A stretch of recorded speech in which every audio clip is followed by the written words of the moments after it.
Hello friends, I am Sujit Kumar and welcome back in my channel Falcon Studies. आज मैं फिर से आपके सामने इकोनॉमी का 14th पार्ट लेकर आया हूं दोस्तों। 13 पार्ट तक ऑलरेडी डिस्कस कर चुके हैं, जिसमें बहुत सारे हमने क्वेश्चन का डिस्कशन किया। आप जरूर से जरूर 1 से लेकर 13 पार्ट तक क्या है उसे देखिए, जो बीपीएससी प्रोजेक्ट मैनेजर के लिए बहुत ही इंपॉर्टेंट है।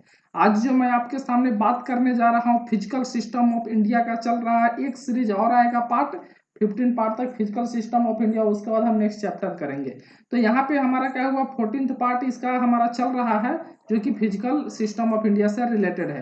तो 131 नंबर 130 क्वेश्चन तक हम डिस्कस कर चुके हैं। तो 131 नंबर क्या क्वेश्चन बोल रहा है कि under increasing returns the supply curve. यहाँ पे देखिए बात किसका हो रहा है, सप्लाई कर्व का बात हो रहा है। तो देखिए सप्लाई कर्व क्या होता है, सबसे पहले इस चीज को हम बात करते हैं कि सप्लाई कर्व क्या होता है।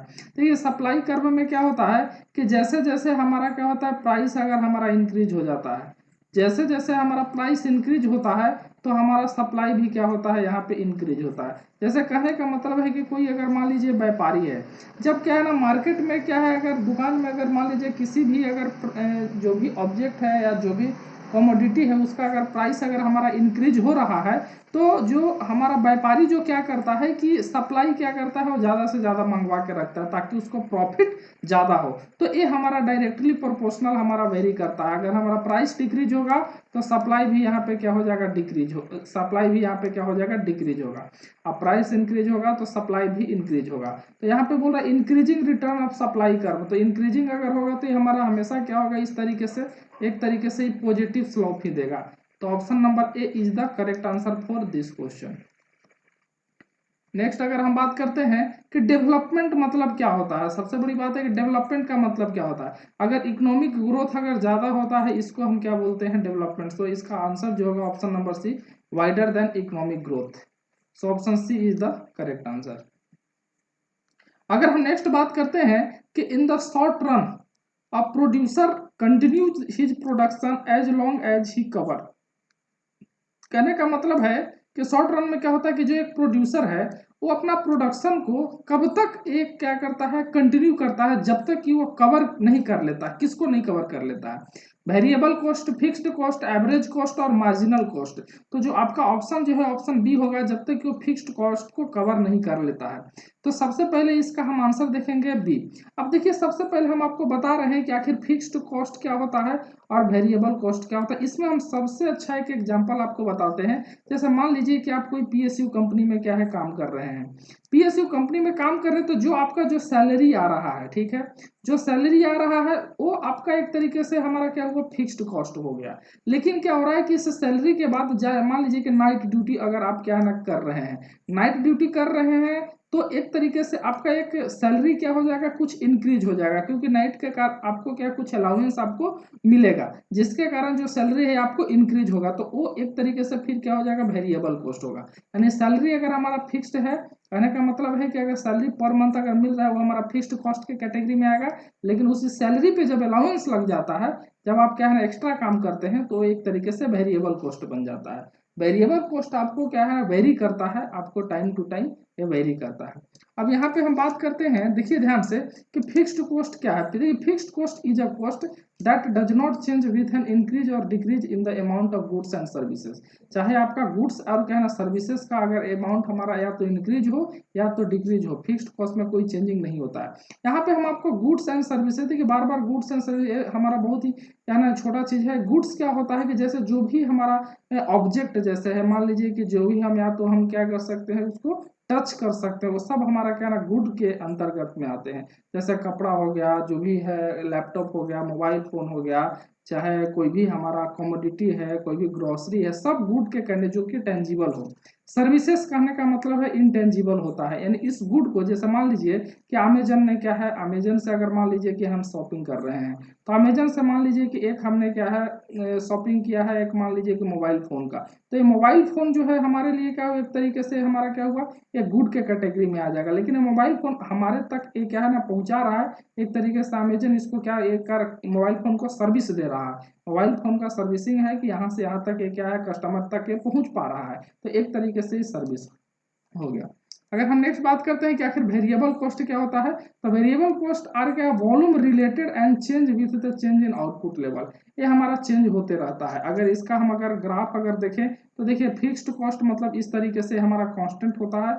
अगर इस पे हम क्या करते हैं, एक तरीके से अगर हम एक कर्व जो है एक तरीके से वेरिएबल कॉस्ट को रिप्रेजेंट करता है, और ये हमारा क्या हो जाएगा, फिक्स्ड कॉस्ट को रिप्रेजेंट करता है।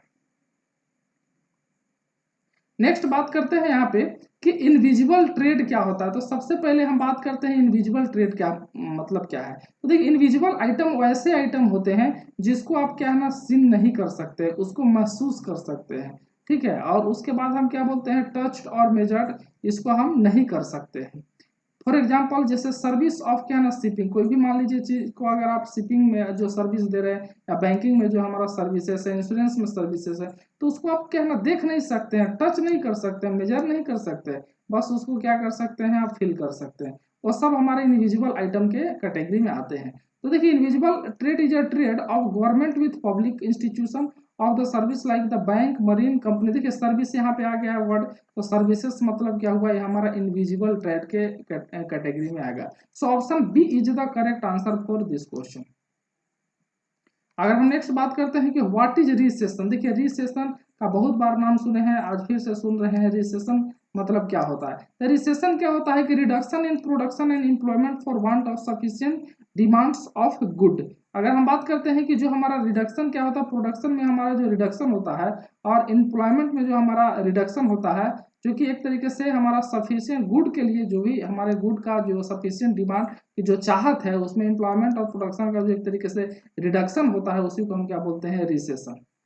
Option number C is the correct answer. अगर हम बात मल्टीनेशनल, जैसे एमएनसी कंपनी होती है, एमएनसी कंपनी जैसे मान लीजिए कि टीसीएस, टीसीएस क्या हुआ, एक तरीके से एमएनसी कंपनी हो गया। तो एमएनसी कहने का मतलब मल्टीनेशनल कंपनी या मल्टीनेशनल कॉर्पोरेशन अगर बात करते हैं, तो ये क्या इसका मतलब है, ये ऐसा होता है कि जो कंपनी होता है ऑपरेटिंग इन सेवरल कंट्री, बहुत सारे कंट्री में जब कोई कंपनी अगर ऑपरेट करती है वो एमएनसी के कैटेगरी में आती है। तो ये हमारा क्या हुआ, option A is the correct answer for this question. अगर हम नेक्स्ट बात करते हैं कि the Indian budget includes, India का जो बजट है इसमें क्या क्या चीज इंक्लूड होता है, इस चीज के बारे में पूछ रहा है। ठीक है, revised estimation for the current year, budget estimation for the following year, actual figure of the preceding year. ये ऑप्शन तीनों होगा, मतलब क्या होता है, करेंट ईयर, फॉलोइंग ईयर और प्रीसीडिंग ईयर, ये तीनों का हम यहाँ पे इंक्लूड करते हैं, हम इंक्लूड होता है इंडियन बजट में। So option D is the correct answer for this question.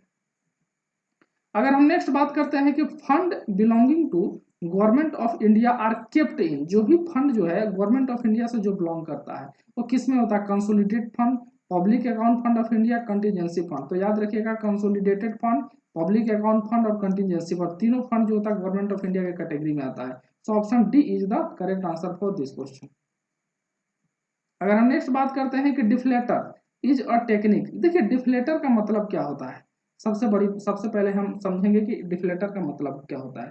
तो देखिए डिफ्लेटर क्या होता है, एक स्टैटिकल ए फैक्टर है design to remove the effect of inflation. अगर मान लीजिए महंगाई अगर हमारा बढ़ जाता है, उस महंगाई को कैसे हम मान लीजिए कि उसको हम कम कर सकते हैं, तो क्या करते हैं, डिफरेंट डिफरेंट डिफ्लेटर का यूज करते हैं।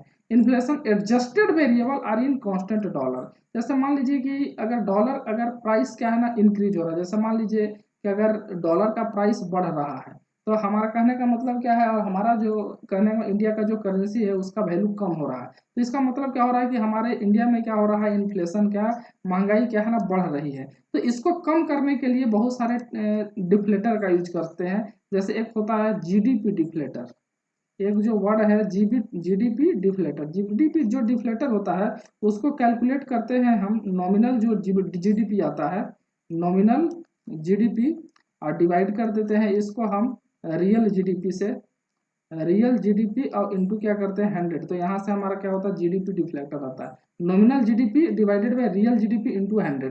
तो एक तरीके से एडजस्टिंग ऑफ चार्जेस इन क्या ना प्राइस लेवल, जो भी प्राइस लेवल उसको एडजस्ट करना, adjusting for changes in price level में जो चेंज हो रहा है उसको एडजस्ट करना, वही हमारा डिफ्लेक्टर का काम होता है। So option A is the correct answer for this question. अगर हम बात करते हैं कि जो buyer market denotes the place where, ठीक है, बायर एक होता है, एक हमारा सेलर होता है। सेलर मतलब जो कोई भी चीज को बेच रहा है, बायर मतलब कोई भी चीज को खरीद रहा है। तो बायर का जो मार्केट जो होता है, जो खरीदने वाले का मार्केट है, वो क्या प्लेस और क्या डिनोट करता है। तो सबसे पहले इसको हम पहले देखते हैं।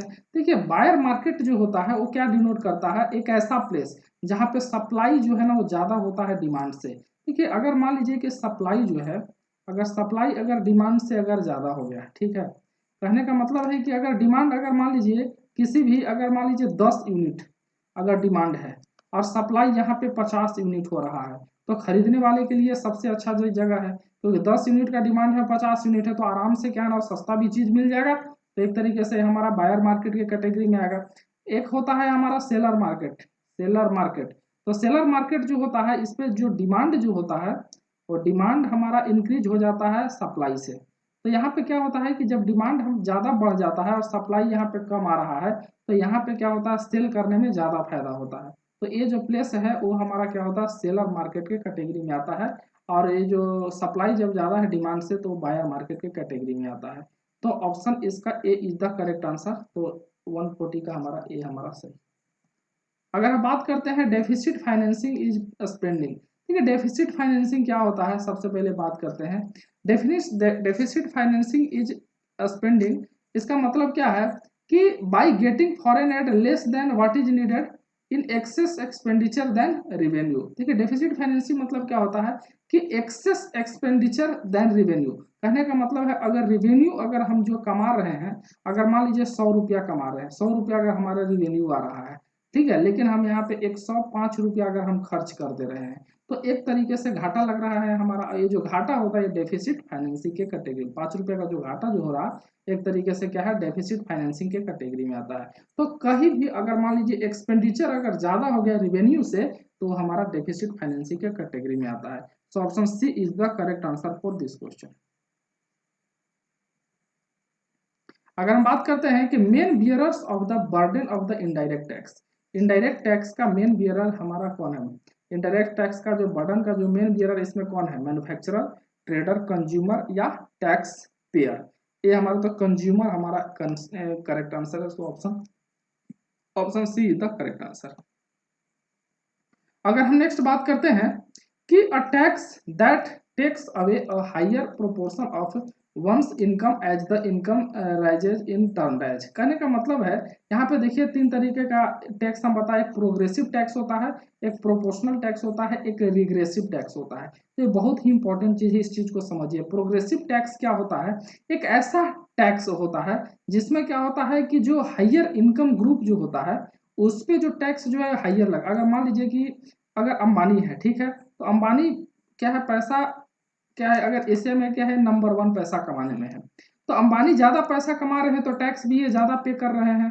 और एक मान लीजिए कि क्या है, अगर बहुत ही जो लोवेस्ट कैटेगरी का जो बिलोंग कर रहा है, जो कि ट्राइब्स मान लीजिए कि है, वो पैसा क्या है कम कमा रहे हैं, तो वो पैसा कम कमा रहे हैं तो टैक्स भी कम पे कर रहे हैं, तो इसको हम बोलते हैं प्रोग्रेसिव टैक्स।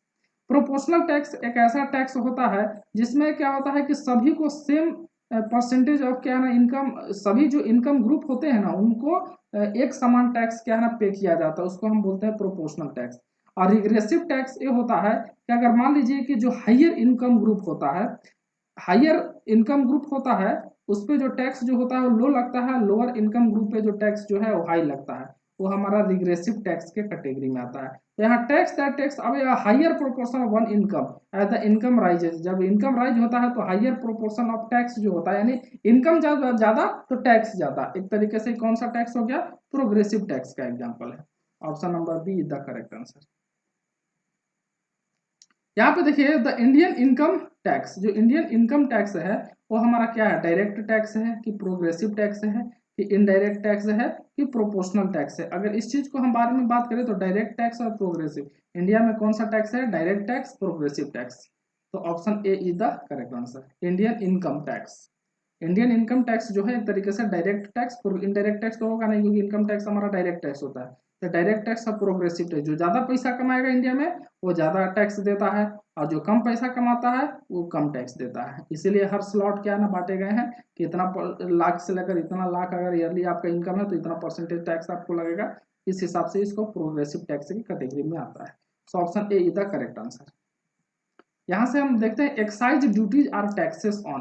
जो एक्साइज जो ड्यूटी जो होता है वो टैक्स जो होता है किस पे लिया जाता है, तो प्रोडक्शन ऑफ कमोडिटी, जितना भी हमारा क्या है ना ऑब्जेक्ट का प्रोडक्शन हो रहा है, अगर मान लीजिए कि जो भी हमारा मान लीजिए कि कंपनी है उससे जो भी कमोडिटी का प्रोडक्शन हो रहा है तो उस पर एक्साइज ड्यूटी दिया जाता है। तो option C is the correct answer. The minimum effect of direct taxes, याद रखिए कि मिनिमम डायरेक्ट टैक्सेस का मिनिमम इफेक्ट किस पे होता है, फूड प्राइस पे, कंज्यूमर गुड्स पे, कैपिटल गुड्स पे, इनकम पे। तो इसका जो आपको आंसर जो होगा इनकम पे सबसे कम इफेक्ट होता है। So option D is the correct answer. अगर हम नेक्स्ट बात करते हैं कि कंपनीज पे corporation tax on their, company जो है ना वो कॉर्पोरेशन टैक्स पे करती है किस पे, इन्वेस्टमेंट पे, प्रोडक्शन पे, सेल्स प्रोसीड्स पे और क्या है इनकम पे। तो कंपनी किस पे टैक्स पे करती है, तो अगर हम क्वेश्चन का बात करते हैं तो इनकम पे। याद रखिएगा जो कॉर्पोरेशन टैक्स जो होता है ना वो इनकम के अकॉर्डिंग ही होता है। अगर इनकम आपका ज्यादा है तो कॉर्पोरेशन टैक्स आपको ज्यादा लगेगा, तो जितना ज्यादा इनकम होता है उसी पे कॉर्पोरेशन टैक्स दिया जाता है। तो कॉर्पोरेशन टैक्स डायरेक्ट रिलेटेड है इनकम से। Option D is the correct answer. यहां से देखते हैं कि in a country like India why should an increase of direct taxes be preferred to an increase in direct. India में क्या होता है डायरेक्ट टैक्सेस को इंक्रीज होना क्यों प्रीफर किया जाता है इनडायरेक्ट टैक्स में।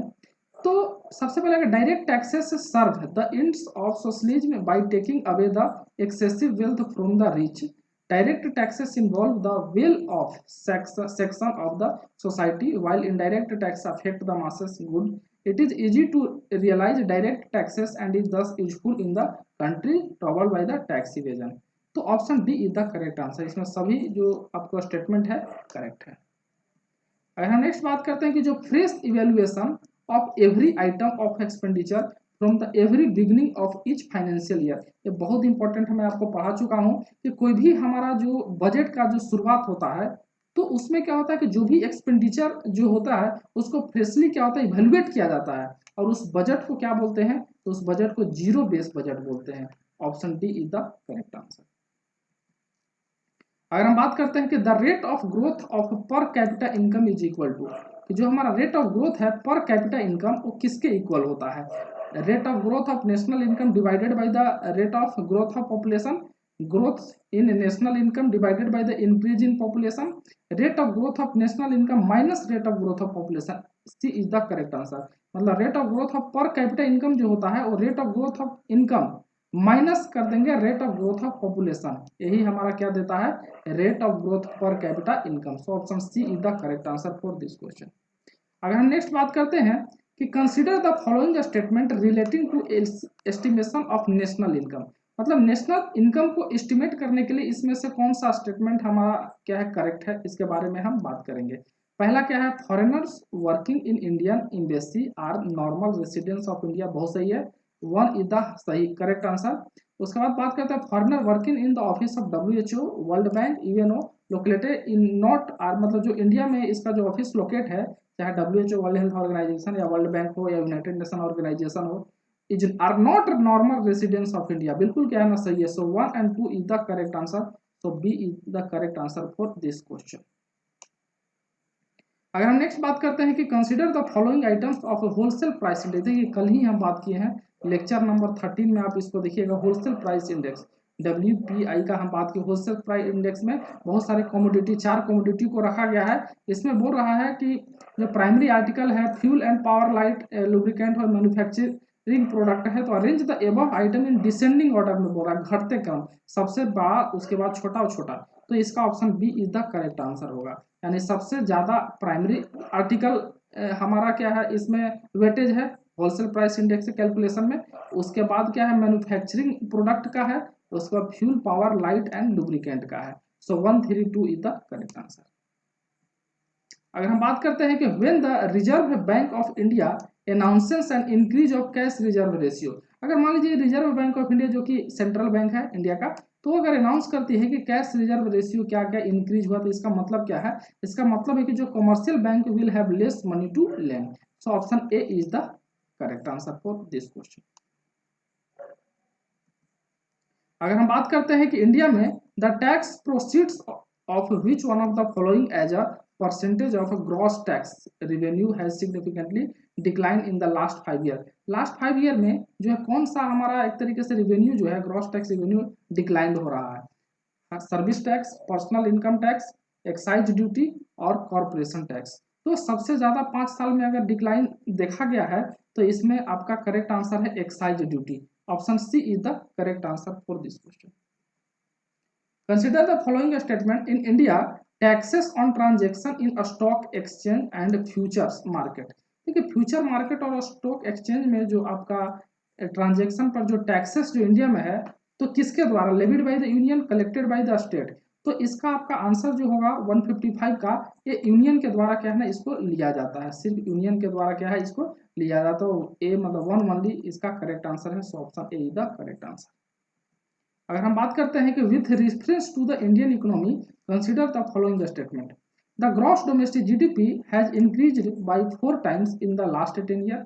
The percentage share of a public sector in GDP has declined in the last 10 year. तो यहाँ पे 1 और 2 जो है वो दोनों इसका क्या है, आपको दोनों में से ये हमारा ऑप्शन जो हमारा 2 जो है वो आपका करेक्ट आंसर, मतलब जीडीपी हैज इंक्रीज, ये हमारा इनकरेक्ट स्टेटमेंट है। और ये जो हमारा सेकंड जो है ये हमारा करेक्ट स्टेटमेंट है। So option B is the correct answer for this question. अगर हम बात करते हैं कि which of the following statement is are correct, इनमें से कौन सा स्टेटमेंट है जो करेक्ट है? If a country is experiencing increase in its per capita GDP, its GDP must necessary be grow. देखिए जो वर्ड जो है ना मस्ट या मे या कैन, इससे स्टेटमेंट मैक्सिमम क्या है ना गलत ही होते हैं, ये भी स्टेटमेंट गलत है।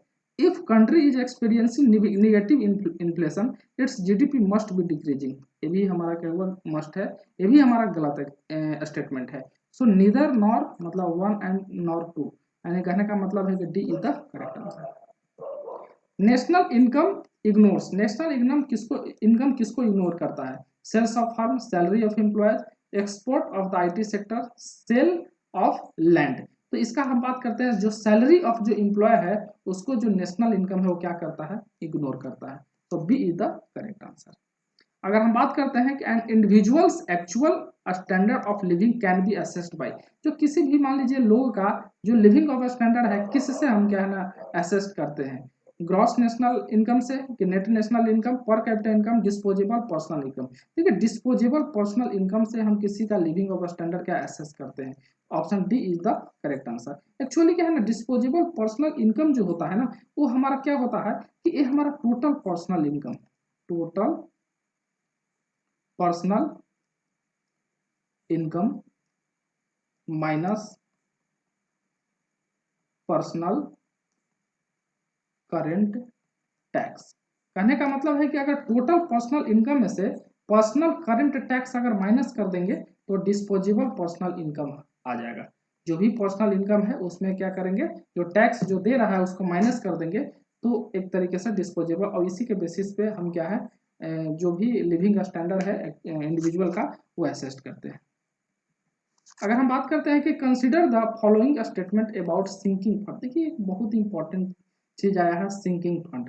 तो सबसे पहले आप लोगों को बता दें कि सिंकिंग फंड क्या होता है। देखिए जब क्या है ना हम लोग बचपन में थे तो क्या करते थे कि मिट्टी का इस तरीके से क्या है एक मिट्टी का एक बर्तन था, पॉटरी था, जिसपे क्या करता है एक होल यहाँ पे रहता है और इसको क्या है ना अंदर हम लोग क्या है ना पैसा डालते रहते थे, और जब इसका एक जरूरत होता था तो इसको फोड़ कर पैसा निकाल कर और क्या बोलते हैं जो भी काम करना होता था करते थे। तो उसी का मतलब है हमारा सिंकिंग फंड। तो देखिए आपको एक इमेज से आपको पता चलेगा this is the sinking fund. देखिए it is method of repayment of public डेब्ट, it is created by the government out of budgetary revenue every year, प्रत्येक ईयर ये क्या है मतलब करती है। तो इसका जो अगर हम बात करते हैं both 1 and 2, option C is the correct answer for this question. 160 तक हमने क्वेश्चन डिस्कस कर दिया फिजिकल सिस्टम ऑफ इंडिया का। दोस्तों हम फिर से क्या है मिलेंगे कल नेक्स्ट वीडियो में, जो भी बचा हुआ क्वेश्चन है फिजिकल सिस्टम ऑफ इंडिया का उसको उसके साथ मिलेंगे। और आप जितना से ज्यादा हो सके इसको शेयर करने का कोशिश कीजिए। तब तक के लिए दोस्तों जय हिंद।